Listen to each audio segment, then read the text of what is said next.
ఎవరు పంపిస్తూ వస్తున్నారు సార్? వీళ్ళు వెనక ఎవరున్నారు సార్? అసలు తన పోరాటం రాజ్ తరుణ్ మీద, మీరు అతను ఎందుకు రావట్లేదు సార్? అసలు పర్సన్ తాను వచ్చి రాజ్ తరుణ్ రావాలి. ఒకసారి నేను రాజ్ తరుణ్ అప్పీల్ చేసి నేను కన్క్లూడ్ చేస్తాను.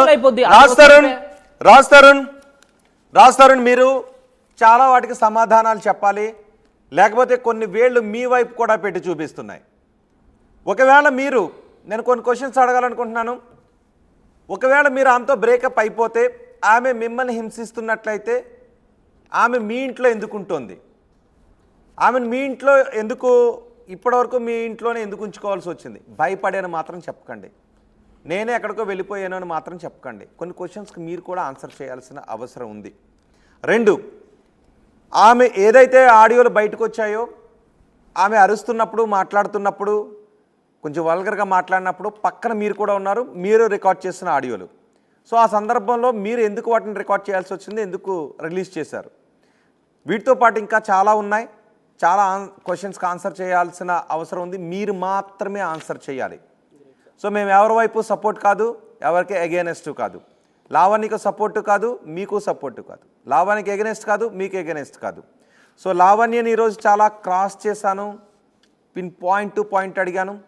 ఆ రోజు శేఖర్ వచ్చినప్పుడు కూడా పాయింట్ టు పాయింట్ అడిగాను. ఇక మిగిలింది మీరొక్కరే. మీరు ఎక్కడికో వెళ్ళేదో ఏదో ఒక చోట ఒక ప్రెస్ మీట్ పెట్టి కామన్గా చెప్పేస్తాను అంటే నేనేమీ చేయలేను. కానీ మీరు కూడా చాలా క్వశ్చన్స్ని ఎదుర్కోవాల్సి ఉంది. వాటికి మీరు ఆన్సర్ చెప్తే మీరు నిర్దోష, మీరు చెప్తున్నది నిజమా అనేది చాలా వరకు తెలిసే అవకాశం ఉంటుంది. లేకపోతే మీరు హైడ్ అండ్ సీక్ లాగా మీరు ఎక్కడో ఉండి ఎక్కడో దాక్కుని శేఖర్ భాషనో ఇంకొకరినో మీరు పంపిస్తూ ఉంటే కొన్ని వేళ్ళు మీ వైపు కూడా పెట్టి చూపిస్తాయి. కాబట్టి మీరు రండి, మాట్లాడదాం, వాస్తవం ఏంటో మాట్లాడదాం. ఈ డిబేట్ని ఇంతటితో ముగిస్తున్నాను. కొంతమంది లావణ్యకు సపోర్ట్ చేస్తున్నారు, మరి కొంతమంది లావణ్యని తప్పుపడుతున్నారు, రాజ్ తరుణ్ని సపోర్ట్ చేస్తున్నారు. కానీ ఇంతవరకు రాజ్ తరుణ్ మాత్రం బయటకు రాలేదు. సో ఇప్పుడు రాజ్ తరుణ్ మీరు చూసిన తర్వాతనైనా బయటకు వస్తారని ఆశిస్తున్నాం. మీ నెంబర్ నా దగ్గర ఉంది. సార్ ఫైనల్గా నేను మీకు కాల్ చేస్తాను. ఇప్పుడు మీరు ఆన్సర్ చేస్తే, మీరు చూసుంటే ఆన్సర్ చేయండి. ఇంత debate okay. Raj Tarun phone switch off వస్తుంది. ఓకే, ఈ డిబేట్ని ఇంతసేపు కొనసాగించడానికి, దీని మీద ఇంత లోతుగా వెళ్ళటానికి కారణం ఏంటంటే, మనం ఏది విన్నదే నమ్మొద్దు, చెప్పింది నమ్మొద్దు. కొన్ని మనం చూసినప్పటికీ కూడా అందులో వాస్తవం ఉందో లేదో మనకు తెలీదు. ఇక్కడ ఒక ఆడపిల్ల నాకు అన్యాయం జరిగింది అని బయటకు వచ్చి ఒక చోట నిలబడి తనే బయటకు వచ్చి, తను వేరే ఒకరిని కాదు తనే బయటకు వచ్చి చెప్తుంది. కాబట్టి తన దాంట్లో ఏదైనా వాస్తవం ఉందా లేదంటే తన అబద్ధం చెప్తుందా అన్నది తెలుసుకోవాలి. ఎందుకంటే ఇన్ని రోజుల నుంచి తన బయటకు వచ్చి ఒక చోట నిలబడి చెప్తోంది. అలాగే రాజ్ తరుణ్ కూడా ఇంతవరకు రాలేదు. రాజ్ తరుణ్ వాయిస్ని కేవలం శేఖర్ భాష మాత్రమే వినిపిస్తూ వస్తున్నాడు. ఒకవేళ తన చెప్పే దాంట్లో వాస్తవం లేకపోయి ఉంటే ఇన్ని రోజుల నుంచి ఎందుకు తను న్యాయం కోసం ఒక చోట అంత ధైర్యంగా నిలబడి ఉండగలుగుతుంది?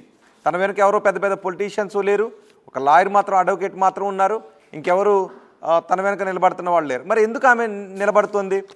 సో కేవలం మనం ఆ ఆడియోలు వినే జడ్జ్ చేద్దామా, లేక ఇందులో ఇంకేదైనా ఉందా ప్రోబ్ చేద్దామా? కొంత వాస్తవాలు తెలియాల్సిన అవసరం ఉంది. రాజ్ తరుణ్ వచ్చి మాట్లాడితే ఆ వాస్తవాలన్నీ బయటకు వచ్చే అవకాశం ఉంది. ఈలోపాటు కోర్టులోనూ ఫైట్ చేస్తున్నారు, మీడియాలో కూడా రచ్చ జరుగుతుంది. చూద్దాం రాజ్ తరుణ్ వస్తారో లేదో. డిబేట్ ముగించిన తర్వాత నేను మరోసారి రాజ్ తరుణ్కి కాల్ చేస్తాను. రాజ్ తరుణ్ మీరు రండి, మీరు ఒక్కరే వస్తాను అన్నా కూడా మన ఇద్దరం కూర్చుని మాట్లాడదాం, వాస్తవాలు ఏంటో మీ నుంచి కూడా తెలుసుకునే ప్రయత్నం చేస్తాను.